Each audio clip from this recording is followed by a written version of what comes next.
Ya, saudara, perpanjangan jabatan PJ Gubernur Aceh disambut baik oleh masyarakat, terutama petani kopi di dataran tinggi Gayo. Dengan perpanjangan tersebut, pemerintah diharapkan tentunya dapat memfokuskan kepedulian terhadap kesejahteraan bagi para petani yang hingga kini kesulitan mendapatkan bibit dan juga pupuk bersubsidi. Dataran tinggi Gayo sangat terkenal dengan kopi Arabica. Kopi Arabica Gayo dari Aceh Tengah terkenal dengan cita rasa yang khas dan kualitasnya yang tinggi. Kopi ini telah mendapatkan pengakuan internasional dan menjadi primadona di pasar kopi global. Namun, masih banyak para petani kopi yang kurang tersentuh kepedulian dari pemerintah. Sehingga para petani terpaksa menanam hingga memproduksi kopi dengan suplai dana yang seadanya.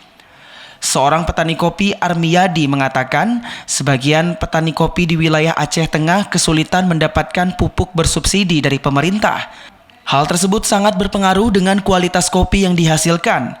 Dengan perpanjangan masa jabatan PJ Gubernur Aceh, diharapkan dapat lebih memfokuskan terhadap nasib bagi para petani kopi, terutama ketersediaan alokasi dana bibit, serta distribusi pemberian pupuk bersubsidi bagi para petani yang tidak merata.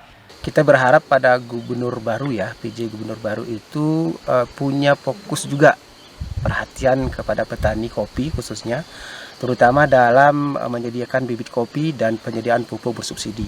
Karena kedua hal ini sangat sedikit kami rasakan, bahkan tidak nampak dan tidak sampai pada kami.